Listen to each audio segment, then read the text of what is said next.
ICT and traditional method.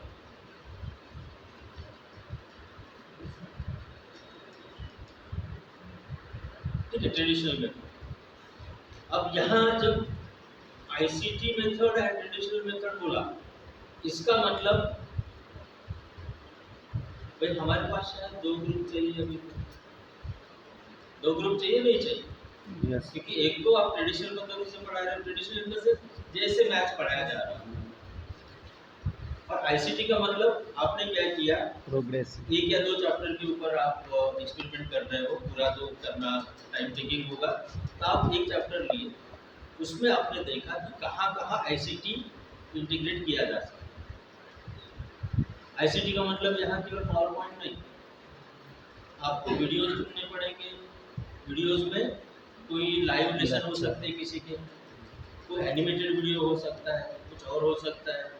उसके बाद कुछ विकीज आपको ढूंढना पड़ सकता है। कुछ ऐसी चीज़ें आपको ढूंढनी है जिसको हम कहेंगे हाँ ये आईसीटी है, और आपने उस कंटेंट के साथ आईसीटी को जोड़ा। और ऐसे आपने एक हफ्ते 8 को आईसीटी की पद्धति से पढ़ाया और 8B को ट्रेडिशनल पद्धति से पढ़ाया। अब इसमें एक ध्यान रखना होता है, वो ये कि दोनों ग्रुप इक्वल हो, ये ग्रुप और वो group equal in the sense population उनका लेवल्स, अचीवमेंट का लेवल लेवल्स। ऐसा नहीं कि भाई 8वीं 50% वाले हैं और 8वीं 8वीं लगभग 80% वाले हैं, ये तो गैप तो वही आ गया। एक्सपेरिमेंट क्या करें, है ना? तो ये भी 70 वाले हो, वो भी ऑन एन एवरेज 70 वाले, मतलब सबका 70 होगा ऐसा नहीं, ऐसा बट एवरेज इधर भी 70 हो, एवरेज उधर भी 70। ठीक है, अब एक हफ्ते के बाद तो ये जो आपने दो ग्रुप बनाए ना, इसके अलावा एक ग्रुप भी हो सकता।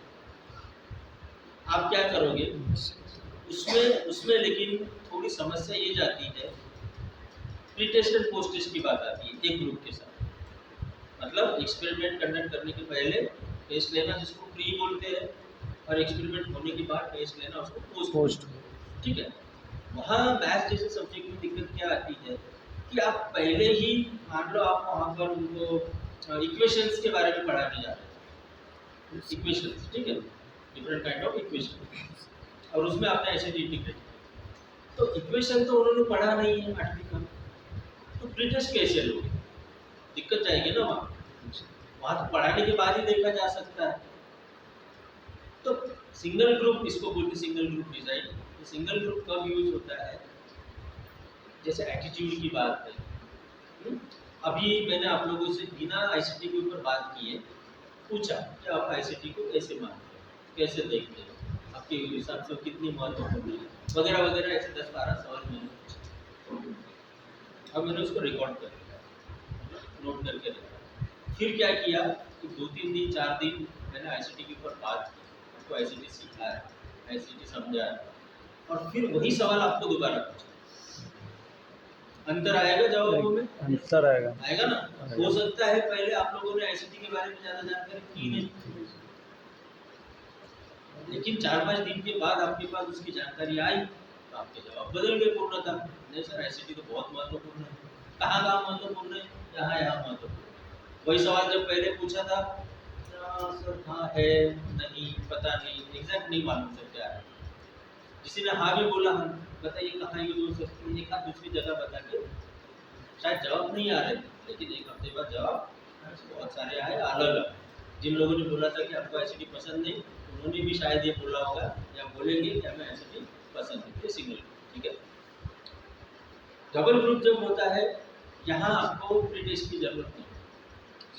फिर भी अगर आपको प्री टेस्ट लेना है तो सिर्फ ये देखने के लिए कि दोनों का लेवल एक जैसा है। एवरेज 70% की हम एक बात कर रहे हैं ना, कि इधर का भी 70% हो, उधर का भी 70%, तो बस उतना देखने। फिर आप क्या करोगे, इधर ट्रेडिशनल पद्धति से पढ़ाया 8B को और 8A को ऐसे इंटीग्रेटेड पद्धति से, इंटीग्रेशन पद्धति से पढ़ाया। एक हफ्ते के बाद आपने सेम टेस्ट दोनों की, ये बात ध्यान रखिए, जो सवाल इनको पूछे वही सवाल उनको पूछिए। फिर उनकी आंसर शीट हमारे पास आई, हमने उसको जांचा, हमने उसका स्कोर किया, फिर हमने मीन निकाला। तो इधर का कुछ मीन आया, उधर का कुछ मीन आया। तो सपोज ए जो हमारा आईसीटी वाला था, हाँ, जो एक्सपेरिमेंटल ग्रुप होता है दूसरे का कंट्रोल ग्रुप, रिसर्च की भाषा में जिसको ट्रेडिशनल से पढ़ा रहे वो कंट्रोल ग्रुप ऐसा था वैसा है, हमने कंट्रोल किया। और ए जो था जिसको हम आईसीटी की मदद से पढ़ा रहे थे, दैट इज आवर एक्सपेरिमेंटल। सो ए का achievement out of 100 mean score आया मान लीजिए 90, और बी का आउट ऑफ 100 मीन स्कोर आया 85, मान के चलते हैं। अब 5 का अंतर है यहाँ, 85 और 90 में 5 का अंतर है, तो हम कह सकते हैं कि नहीं भाई आईसीटी से पढ़ाया तो अचीवमेंट ज़्यादा है, लेकिन हम ऐसे डायरेक्ट अनाउंस नहीं कर सकते। ये नल हाइपोथेसिस हमने बनाया। अब नल हाइपोथेसिस क्यों बना, नल हाइपोथेसिस ही क्यों लेना, या नल हाइपोथेसिस लिया तो क्यों लिया। हम क्या करते हैं, जब रिव्यू ऑफ लिटरेचर करते हैं तब हम पाते हैं कि इस प्रकार की स्टडी में 10 स्टडी का आपने रिव्यू किया, वहाँ आपने पाया 5-6 स्टडी में पॉजिटिव आंसर आया और 4-5 स्टडी में नेगेटिव आया। तो एक प्रकार से कंफ्यूजन हुआ ना, तो भाई आईसीटी एक स्टडी में बोल रहा है कि अच्छा है, कुछ स्टडी में बोल रहा है अच्छा नहीं है। तो जब डिफरेंस आया दोनों में तो आप लोग कंफ्यूज स्टेट में है ना, जो रिव्यू कर रहा है एक प्रकार से कंफ्यूज स्टेट में, तो वो ये मान के नहीं चल सकता कि डिफरेंस आता ही है, इसलिए वो न्यूट्रल रहता है और वो बोलता है कि there is no significant difference, ये बात लेके चलता है। और नो सिग्निफिकेंट डिफरेंस का मतलब नल है, शून्य परिकल्पना हिंदी में कहते हैं, ठीक है। अब इस प्रकार की बात जब होती है टू ग्रुप का, तब हम ये डिफरेंस सिग्निफिकेंट है या नहीं, डिफरेंस तो है, आज का डिफरेंस है, बट ये सिग्निफिकेंट है या नहीं। सिग्निफिकेंट मतलब सार्थक, सार्थक मतलब क्या ये डिफरेंस ऐसा है जिसको मैं जनरलाइज कर सकूं, मैं बता सकूं कि हाँ आईसीटी के पढ़ाने से, आईसीटी की मदद से पढ़ाने से अचीवमेंट अच्छा आता है और मैं जनरलाइज कर सकूं। ये जब मुझे डिक्लेयर करना है तो मुझे टी टेस्ट करना है, स्टैटिस्टिक्स में टी टेस्ट है, टी टेस्ट के अंदर नहीं जाते। अब टी का जो उत्तर वो अलग अलग प्रकार से उत्तर आ सकता है, कुछ भी आ सकता है। तो मान के चलते हैं टी का उत्तर 3 आया, हमने कैलकुलेट किया, ठीक है, कैलकुलेशन के बाद हमारे पास टी का उत्तर जो आया वो 3 आया, 3 आया। अब इस 3 का क्या मतलब, सिग्निफिकेंट है या नहीं। तो इस उत्तर को हमें टेबल के साथ, जो स्टैटिस्टिक्स की किताब में अंत में टेबल डी दिया होगा, टी के लिए होता है गारंटी किताब में, वहाँ आप जाओगे और वहाँ देखोगे, वहाँ डिग्री फ्रीडम का भी कंसेप्ट है, मैं डिटेल में नहीं जाता, मैं इतना बोलता हूँ सिंपली कि ये 3 को आप वहाँ जाके चेक करोगे ये क्या है, कहाँ, ओके। तो 2 लेवल पे हमें ये उत्तर देखना है, चेक करना है। एक लेवल है इसको पता है टी का 0.05 एंड 0.05, इसको लेवल ऑफ सिग्निफिकेंस, स्टडी में हम लोग 2 लेवल लेके चलते हैं, ठीक है। अब इनका अर्थ क्या है, ट्राई टू अंडरस्टैंड दिस। आपको सेकंड ईयर में आ सकता है, अभी नहीं है तो सेकंड ईयर में होगा। 0.01 मतलब 100 में से 1, 0.05 मतलब 100 में से 5। अब 1 और 5 का अर्थ क्या है, मैंने एक एक्सपेरिमेंट किया 100 बार, एक ही एक्सपेरिमेंट मैंने 100 टाइम्स किया, तो 0.01 का मतलब एक बार अलग उत्तर आ सकता है, लेकिन 99 बार सही सेम उत्तर आएगा। और इस प्रकार का सेम उत्तर कहाँ आता है नॉर्मली, हमारे आसपास जो हम 10वीं में आपको बीएससी वाला होगा, हमने कुछ प्रैक्टिकल्स किए होंगे, बार बार एक्सपेरिमेंट करने के बाद भी उत्तर एक जैसे ही आता है, नॉर्मली कहाँ होता है ये इक्वेशन में नहीं, वो एक्सपेरिमेंट थोड़ी आप हल कर रहे हो, तो सॉल्व करना है, एक्सपेरिमेंट आसपास भी है। साइंस लैब में कोई उदाहरण? टाइट्रेशन, टाइट्रेशन सही है। उसमें जो कुछ केमिकल आप ले रहे हो, हाँ, वो केमिकल अगर एक ही बॉटल मान के चलो, टाइट्रेशन में क्या होता है एग्जैक्टली? 2-3 केमिकल को एक साथ मिला के कुछ करते हैं ना, हाँ वो आता है, तो उसमें 2 सॉल्यूशन मिलाते हैं पहले, हाँ, तो दोनों सॉल्यूशन आपने क्या किया, एक बॉटल में एक सॉल्यूशन था, दूसरे बॉटल में दूसरा सॉल्यूशन, ठीक है। आपने 2 ड्रॉप यहाँ से लिए, 2 ड्रॉप यहाँ से लिए, पहली बार किया, फिर वो पिंक कलर आ रहा, आते बोल रहे देख लिया, पिंक कलर आया, फिर वही सैंपल हमने दोबारा लिया, फिर से किया, ऐसे करते करते हम 100 टाइम्स। तो चूंकि उसी बॉटल से लिया और आसपास की परिस्थिति में भी बदलाव नहीं आया, मतलब रूम टेम्परेचर पे हमने कंट्रोल किया हुआ, जैसे अभी ह्यूमिड है ना, बारिश होगी तो हो सकता है थोड़ा ठंडा पड़ जाए मौसम, तो उसका भी केमिकल पे असर हो सकता है। तो हमने वो सारी परिस्थिति कंट्रोल की और 100 टाइम्स एक्सपेरिमेंट किया, हमको एक ही रिजल्ट आया। तो जो फिजिकल साइंसेस है, फिजिकल साइंसेस में एक ही एक चीज बार बार होने की पूरी संभावना है, लेकिन जो एजुकेशन है या सोशल साइंस है, उसमें ऐसा नहीं है, क्योंकि सोशल साइंस या एजुकेशन किसके साथ डील करता है? परिस्थिति, ह्यूमन बीइंग के साथ डील करता है, मानव के साथ। और ह्यूमन बीइंग का कोई भी रिजल्ट वो हमेशा एक जैसा हो ये संभव नहीं है, परिस्थिति के अनुरूप वो चीज बदलती है। आज जो मुझे पसंद है कल वो शायद मुझे पसंद ना हो, परसों शायद फिर पसंद हो, या फिर जिंदगी भर के लिए पसंद ना हो, है ना। तो सोशल साइंस या एजुकेशन ये ह्यूमन बीइंग के साथ करता है। तो यहाँ पर ये जो 0.00 हम बोल रहे हैं फिजिकल साइंस में, 0.00 मतलब 100 में से 100 बार करो 100 बार सही आएगा। तो जो केमिस्ट लोग, दवाई बनाने वाले, फार्मास्यूटिकल कंपनी, ये भी कोई दवाई डायरेक्ट लेके आते हैं मार्केट में? रिसर्च चलता है, बहुत सारा रिसर्च चलता है, और उसका रिसर्च या उसका टेस्टिंग वो 0.00 पे करता है। वहाँ ऐसा चलेगा कि 100 में से 1 मर गया तो मर गया, कोई बात नहीं, वहाँ नहीं चलेगा ना। इसीलिए 0.00 पे ही वो रिजल्ट आना चाहिए सिग्निफिकेंट। 0.01 पे भी आ गया तो नहीं, कुछ गड़बड़ है, उसको फिर से देखना पड़ेगा। तो जब तक वो टेस्टिंग 0.00 तक नहीं आती तब तक वो दवाई मार्केट में नहीं आती, ओके। तो फिजिकल साइंस में 0.00 है, बट हमारे इसमें हम लोग 0.01 या 0.05 लेते हैं। तो इसका अर्थ मैंने बताया कि मैंने एक एक्सपेरिमेंट 100 बार किया तो एक बार वो गलत किया, अलग रिजल्ट दिखाया, ये 0.01। 0.05 मतलब 100 में 5। एक एक्सपेरिमेंट 100 बार किया तो 5 बार रिजल्ट डिफरेंट दिखा सकता है या अलग दिखा सकता है, डिफर कर सकता है। तो इन दोनों में बड़ी लेवल कौन सी हुई? 0.1 0.01 बड़ी हुई ना, क्योंकि एक ही गलती का चांस है। 0.05 में 5 गलती का चांस, तो बड़ी लेवल हुई 0.0। ना क्लियर है? ठीक है।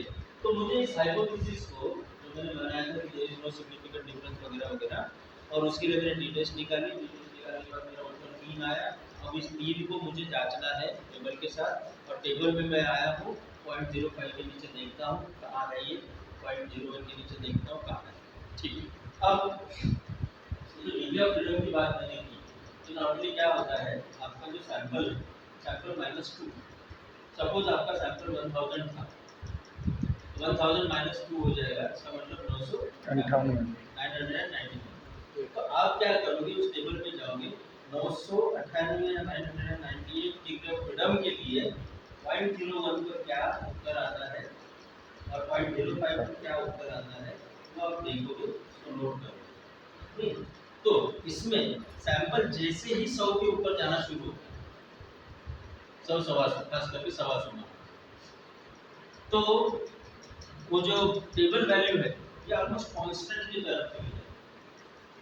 पहले अंतर दिखेगा, मतलब शुरू में आपको डिफरेंस दिखेगा, लेकिन जैसे जैसे आप 125 डिग्री ऑफ फ्रीडम के ऊपर चले गए, ये कांस्टेंट की तरफ चली जाती है। और फिर हम लोग उस समय बोलते कि for degree of freedom infinity, क्योंकि उसके बाद कितना भी डिग्री ऑफ फ्रीडम हो, तो एबल वैल्यू 0.05 का जो होता है वो होता है 1.96 और इसका होता है 2.5। ठीक है, हाँ, और डिटेल नहीं जाता।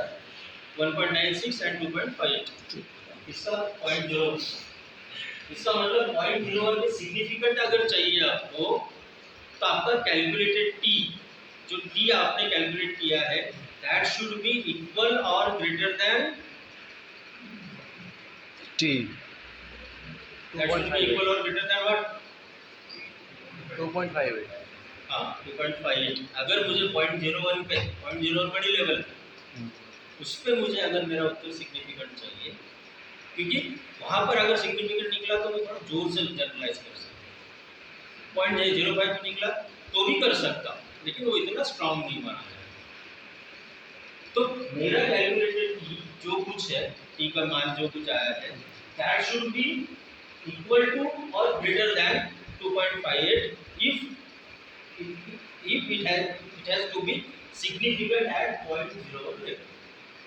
ठीक है, और 0.05 पे अगर सिग्निफिकेंट चाहिए तो क्या होना चाहिए?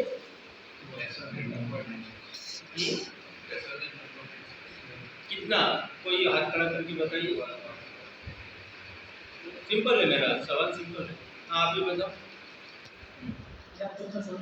0.05 पे अगर सिग्निफिकेंट चाहिए तो मेरा टी का वैल्यू कम से कम कितना चाहिए, कितना होना चाहिए? 1.96। वेरी गुड, बैठ गए, आ गया ध्यान बराबर, ध्यान में आ गया ना? हाँ, बीच बीच में स्टूडेंट को थोड़ा सा चेक करना है ताकि उसको क्लास में वापस आए। गुड। 0.05 का सिग्निफिकेंट से मतलब 1.96 या उससे ज़्यादा होना चाहिए। अब मेरा कैलकुलेटेड टी कितना आया? 3 आया। वो किससे ज़्यादा है? 2.5 से ज़्यादा है। इसका मतलब 0.01 लेवल पे सिग्निफिकेंट है या नहीं? है। उतना या उससे ज़्यादा होना चाहिए, तो उससे तो ज़्यादा है मतलब सिग्निफिकेंट। अब मैं एक सवाल आपको पूछता हूँ, गौर कीजिए। जो वैल्यू 0.01 पे सिग्निफिकेंट है, जो वैल्यू 0.01 पे सिग्निफिकेंट है, क्या वो 0.05 पे सिग्निफिकेंट होगी?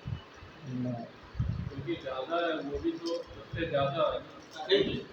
होगी या नहीं पहले ये, फिर आगे का रेस्ट। जो वैल्यू 0.01 पे सिग्निफिकेंट है, क्या वो 0.05 पे सिग्निफिकेंट नहीं, होगी? ओके होगी, सभी का होगी है? नहीं, ठीक है, हाँ बताइए, आप भी बताइए क्यों? क्योंकि आपने कहा था कि उससे ज़्यादा की होनी चाहिए या उस लेवल की होनी चाहिए, तो 1.96 से ज़्यादा ही फ्री का है। और बिल्कुल सही कहा आपने, बिल्कुल सही कहा, सही है। मतलब भाई जब कोई चीज़ मेरी एक ही बार गलत हो रही है, 5 बार गलत होने की संभावना है ही नहीं ना उसमें, है ना? 0.01 मतलब 0.99 दूसरे भाषा में, है ना? 0.05 दूसरे भाषा में 0.95, समझ में आ रहा है? 0.05 मतलब अगर आप उसको दूसरी तरफ से लिखे तो 0.95, ठीक है? और 0.01 मतलब 0.99, मतलब 100 में से अगर माइनस करेंगे तो आपको 0.99 या 0.95 आए। जब 0.99 में बोल रहा हूँ तो उसमें 0.95 है क्या नहीं? मुझे 99 मार्क्स मिले, इसका मतलब 95 मिले क्या नहीं? हाँ, क्या कोई डाउट है? इंक्लूडेड है, इंक्लूडेड एग्जैक्टली। इसका मतलब 0.01 पे सिग्निफिकेंट है तो 0.05 पे होगी ही। क्लियर? अब कोई वैल्यू अगर 0.05 पे सिग्निफिकेंट है तो क्या वो 0.01 पे भी सिग्निफिकेंट है? कुछ लोग जरूरी नहीं बोल रहे हैं, कुछ लोग नहीं बोल रहे। जरूरी नहीं, कितने लोग बोल रहे हैं? एक दो लोग बोल रहे जरूरी नहीं, बाकी आप लिखिए, बाकी लोगों को कहना है नहीं। क्या कहना है बाकी लोग? नहीं, कुछ कहना नहीं, क्योंकि वो उसके रेंज में नहीं आएगा। वो आगे है। देखो कोई भी सब्जेक्ट पढ़ाते समय आप लोग एक बात ध्यान रखिए कि स्टूडेंट को डायरेक्ट आंसर मत, स्कूल फीलिंग मत कर, उसको सोचने के लिए मजबूर कर। सोचने के लिए मजबूर करेगा तो उसकी आदत सोचने की लग जाएगी, और वो हर चीज को क्वेश्चन करेगा, उसका लर्निंग ज्यादा होगा, और जो सोच के लर्निंग होता है वो ज्यादा समय लेगा। तुरंत बताई गई चीज क्योंकि समझी नहीं है, कान पे आगे सुन लिया वो भूल जाए। तो मेरा तो पहला सवाल ये है कि जो 0.05 की सिग्निफिकेंस है, क्या वो 0.01 पे होगी? तो कुछ लोगों का कहना है कि जरूरी नहीं, और कुछ लोगों का कहना है नहीं। अब जिसको भी उत्तर देना है, एक्सप्लेनेशन देना है कि क्यों नहीं या क्यों जरूरी नहीं, बात खड़ा करे और उत्तर दे। आप देना चाहते हैं, नहीं वालों में से कोई दे तो पहले अच्छा रहेगा। आपका कहना है कि नहीं, नहीं और जरूरी नहीं में अंतर है ना, है कि नहीं? वो मस्त मतलब कि नहीं हो सकता उनके हिसाब से। उनके हिसाब से जरूरी नहीं, इसका मतलब हो भी सकती है और नहीं भी। लेकिन आप लोग क्या बोल रहे हो? नहीं। मतलब आपका एक ही ऑप्शन, उनके पास दोनों ऑप्शन खुले, तो आप भी सही हो सकते, वो भी सही हो सकते, मुझे नहीं पता। अब वो डिपेंड करता है आपके जवाब, कि आप जवाब क्या देते हो, उस हिसाब से वो पार्टी सही है कि ये पार्टी सही है, ये डिसाइड। बताइए 0.05 पे सिग्निफिकेंट है तो 0.01 पे सिग्निफिकेंट होगा क्या?